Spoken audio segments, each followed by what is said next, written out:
Beleza, é contigo então, Denis. Vou iniciar. Tá aparecendo a apresentação? Tá. Ok.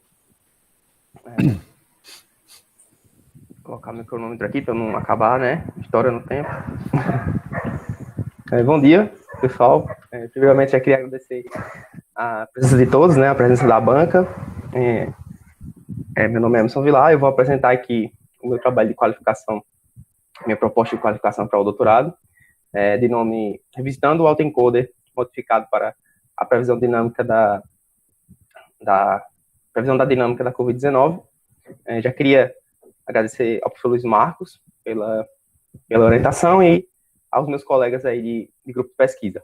E também, já falando disso, é importante inserir o trabalho dentro do grupo, né, onde nós temos estudos que envolvem a aquisição desses dados, dos dados referentes à pandemia da Covid, e outros estudos que estão mais envolvidos na questão da predição dessas séries, né?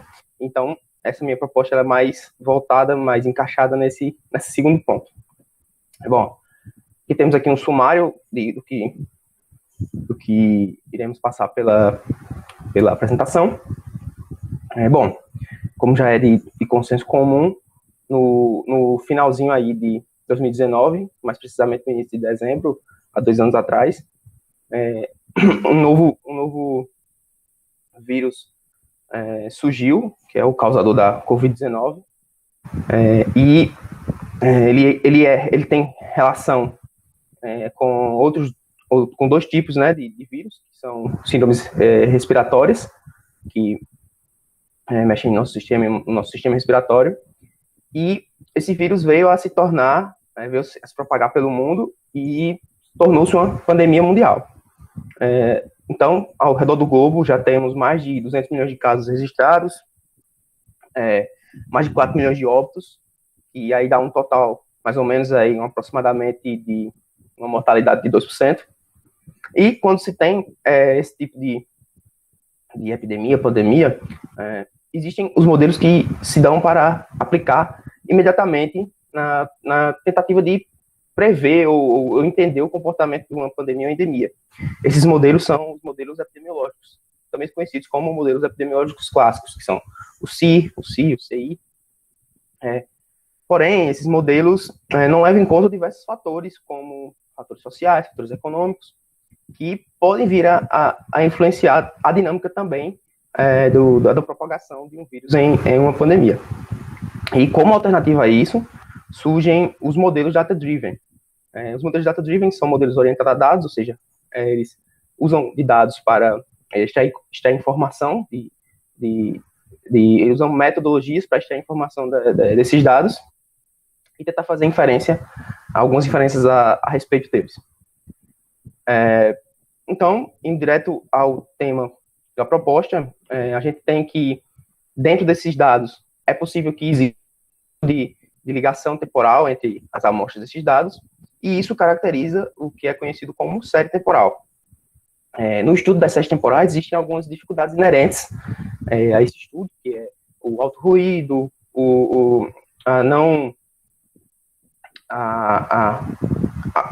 a variabilidade muito alta desses dados, a não estacionalidade deles também.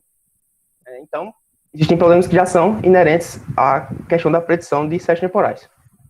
Bom, mas como problema direto aqui da proposta, temos o intuito de fazer uma melhoria na predição dessas séries temporais que estão relacionadas à Covid-19, fazendo o uso de algum modelo orientado a dados, modelo data-driven.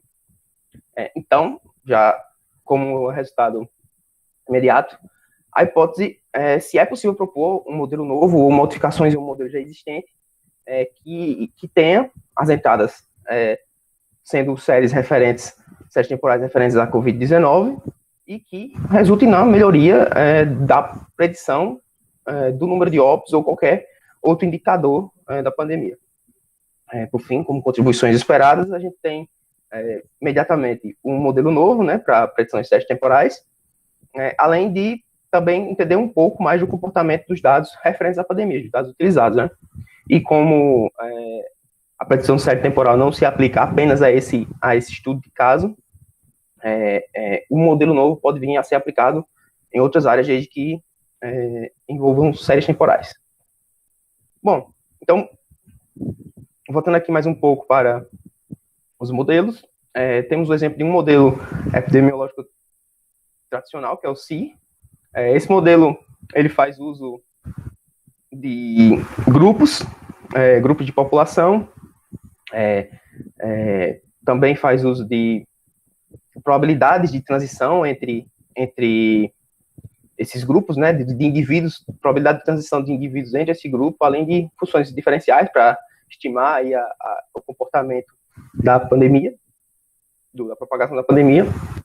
E esses modelos eles não são orientados a dados, né? E temos também um exemplo aí do ARIMA, que já é um modelo orientado a dados, já observa a série temporal, ele faz uso de inferências estatísticas, né, de esperança, outros tipos de técnicas, para tentar encontrar relações temporais de longo e curto prazo na série apresentada, e também tentar resolver esse problema da não estacionalidade dos dados. Bom, já indo direto para utilizado o modelo de data-driven utilizado na proposta, foi utilizado redes neurais artificiais, mais precisamente os autoencoders. Os autoencoders, eles foram propostos aí inicialmente no final de 1967, até onde onde eu até consegui entender, até chegar na literatura. E esse modelo, após treinado, ele deve ou pretende copiar a sua entrada em sua saída. Do modo mais simples do autoencoder, ele utiliza apenas camadas de multilayer perceptron, né, camadas que utilizam apenas funções lineares, né, em seus neurônios.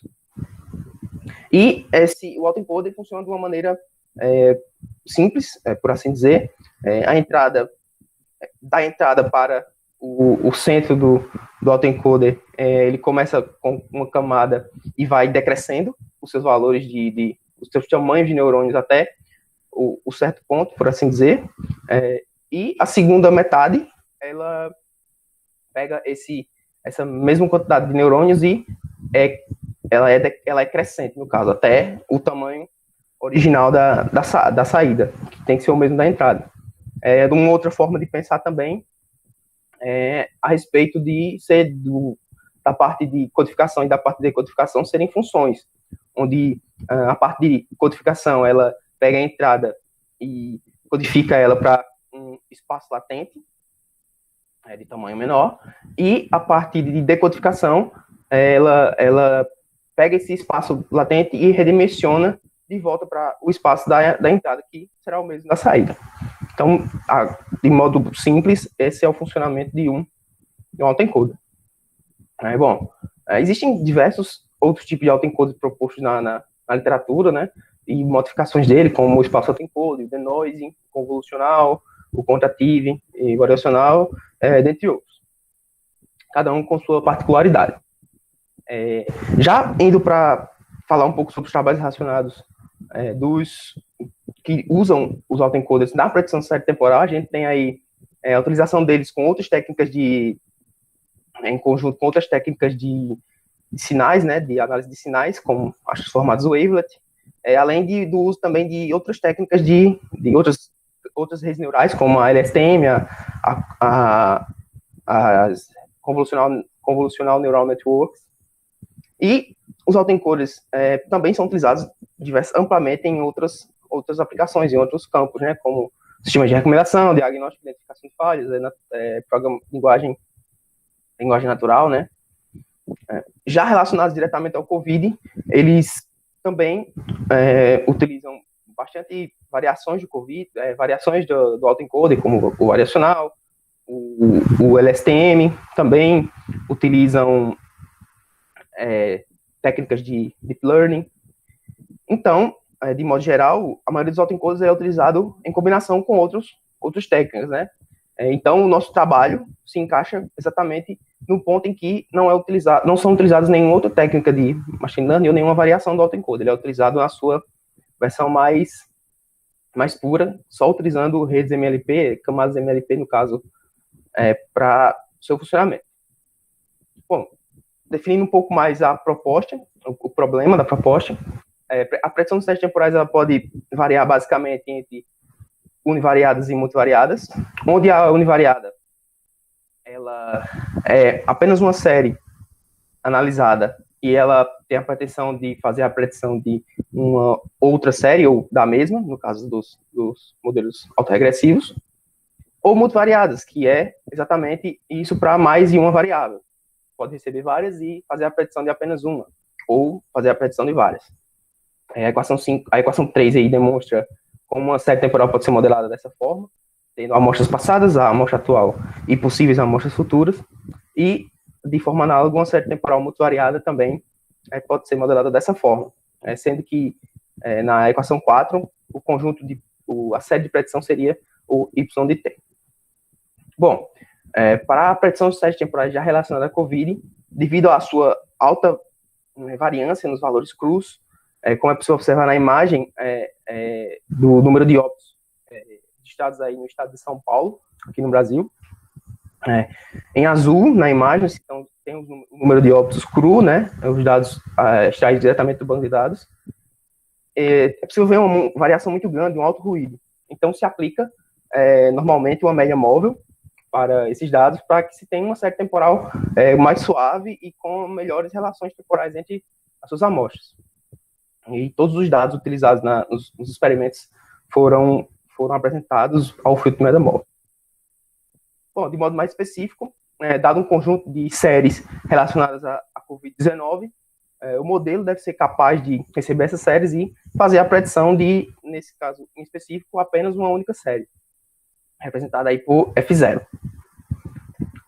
Bom, indiretamente a proposta, ela foi inicialmente proposta pelo professor Igor Pereira, no ano passado, porém aqui foi estudada, foi pensada e estudada um pouco diferente, a proposta com pequenas diferenças, como sendo o modelo multivariado, nesse caso aqui, e não autorregressivo, ou seja, não utilizamos a variável que se pretende prever como sendo a entrada da rede.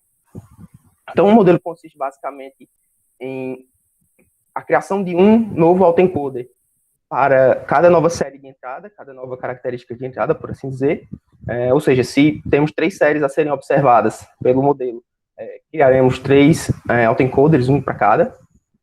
Então, os espaços latentes gerados por cada um desses autoencoders, eles são concatenados e apresentados a uma rede preditora, e essa rede preditora ela é responsável por fazer o mapeamento desse espaço, esse espaço latente concatenado, no espaço de predição com o tamanho desejado.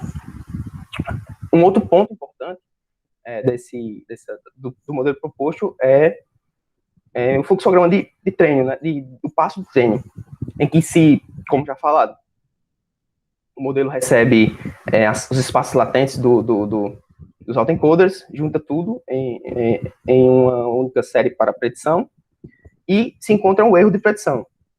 E os erros de reconstrução do sinal são somados no final da saída dos decodificadores, são todos somados, os erros de aproximação, e então gera um único erro só. Por fim, o erro de predição e esse erro de reconstrução são somados e geram um erro geral.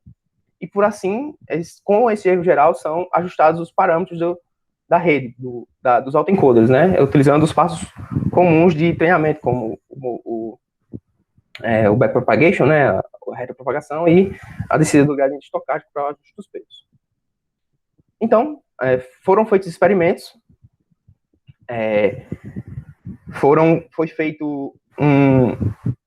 foram observados o conjunto de dados referentes ao estado de São Paulo, aqui no Brasil, dos dias 1 do 4 de 2020 até o dia 1 do 9 de 2021, totalizando aí 522 dias, ou 522 amostras.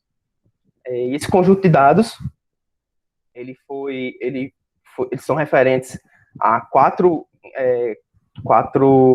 features, né, 4 séries temporais como entrada, que são o número de casos da pandemia da Covid no estado de São Paulo, a umidade, a temperatura e o Air Quality Index, o AQI.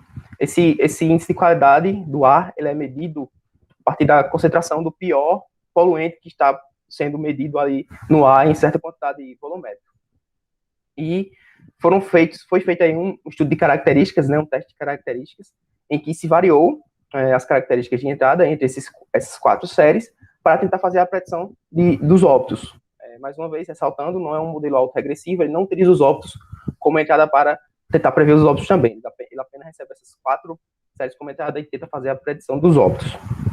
Também foram testadas 2 normalizações diferentes. Aqui temos algumas informações a respeito da arquitetura do modelo. Não foi utilizado nenhum modelo muito grande, com uma quantidade de neurônios muito grande. E tem alguns outros parâmetros que são importantes, como a quantidade de épocas de cada treinamento, né, e a taxa de aprendizagem.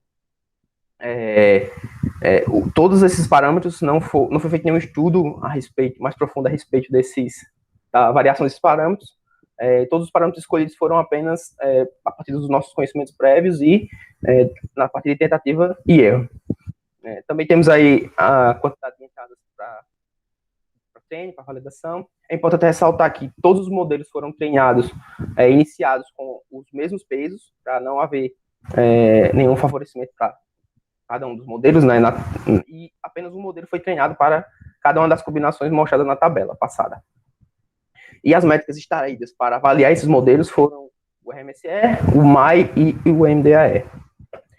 Bom, como os primeiros resultados parciais dessa proposta, da aplicação dessa proposta nesse tipo de caso, para a normalização Min-Max Scale, denominada Min-Max Scale, essa normalização ela apenas faz os valores variarem de 0 a 1, sendo que eles não mantêm o módulo entre as séries, né? Cada série ela vai variar de 0 a 1, né? Não tem a proporção entre elas.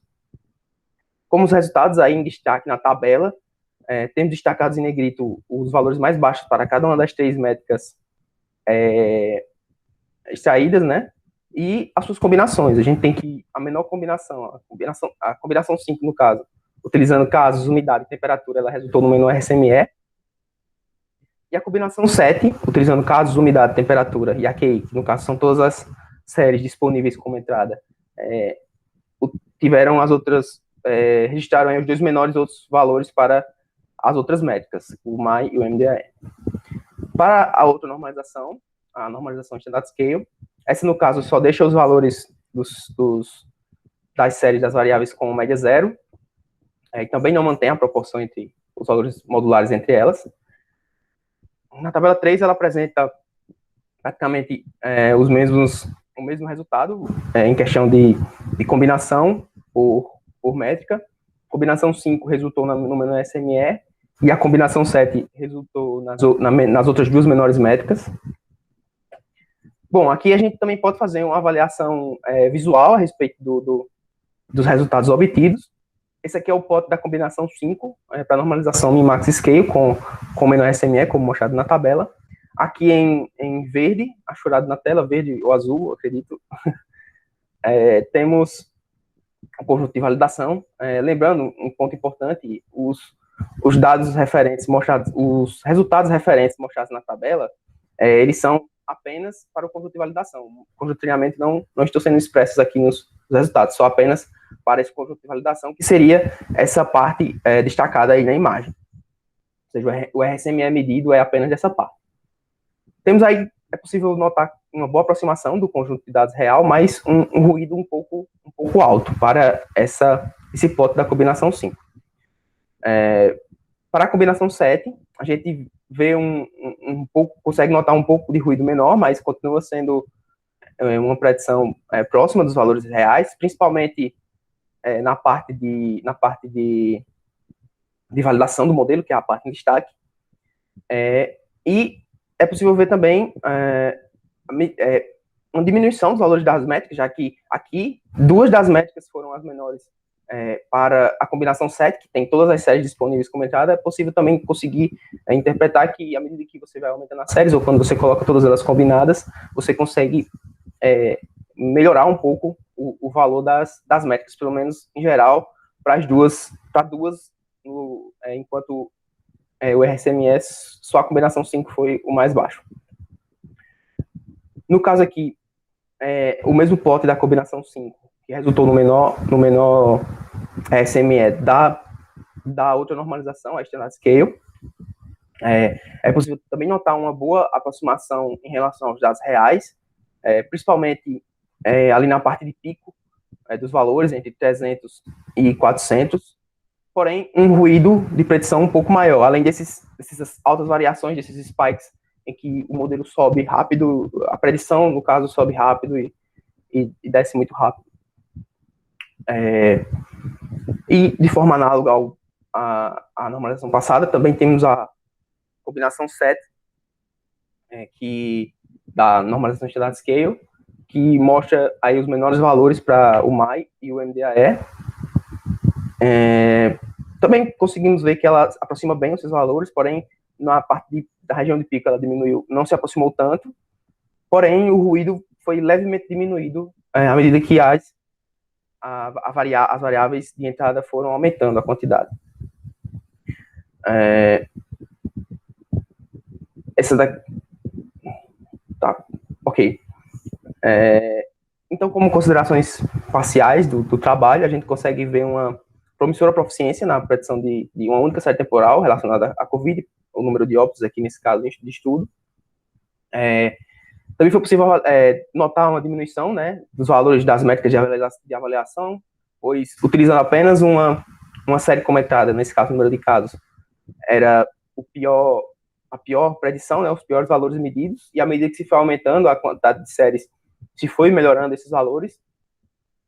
No caso, diminuição dos valores das métricas, né, quanto menores elas forem, mais próximas à predição está da série real. E também se notou que a normalização Standard Scale gerou uma melhor aproximação, principalmente no caso 5, em que ela registrou o menor RSME, podemos ver uma melhor aproximação da curva real. E também, como já citado, à medida que a quantidade de entradas de séries iam aumentando, também foi possível observar uma leve diminuição no ruído, isso aí para ambas as normalizações, mesmo a Standard Scale demonstrando um pouco mais de ruído do que a Min-Max Scale. Por fim, aí temos o cronograma de atividades gerais que pretendemos fazer ao restante do doutorado em relação a esse estudo, que à medida que forem surgindo séries, né, que os estudos foram se completando e se forem surgindo novos fatores que podem vir a influenciar a pandemia da Covid, a gente quer incorporar essas séries como entrada do modelo, né, para melhorar a predição. E com isso, como cada série de entrada aumenta um autoencoder na série, no modelo, a gente é necessário avaliar a escalabilidade do modelo para ver o quanto ele pode expandir, o quanto se pode adicionar de séries como entrada, e saber o quanto isso interfere, né, no passo de treinamento, na quantidade de tempo elencado para fazer o treinamento dos modelos. Ainda associado a isso, variar as arquiteturas dos autoencoders, né, saber o quanto isso pode afetar no resultado final, né, aumentar a quantidade de neurônios, diminuir, aumentar a quantidade dos autoencoders, e também fazer estudo dos outros hiperparâmetros, né, o quanto eles podem influenciar no desempenho, como o tamanho do batch, a quantidade de épocas, né, necessárias para treinar o modelo completamente.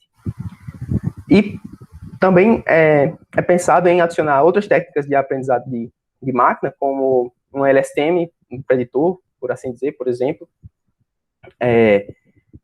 ou um mecanismo de atenção, e também aplicar novas métricas avaliativas, como, por exemplo, o DTW, para avaliar se uma outra métrica de avaliação para saber se a predição está mais próxima do dado real.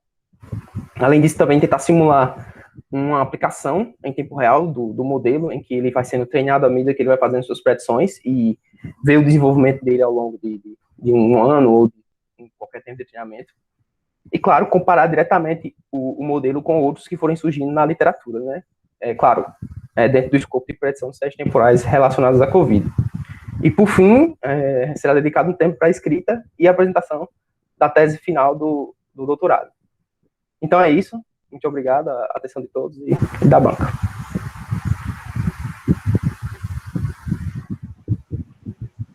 Beleza, Emerson. Muito obrigado pela apresentação. Só um minutinho que eu vou interromper a gravação e depois reiniciar novamente. Ok. Para a gente ficar com coisas separadas, né? Isso aqui eu vou disponibilizar depois.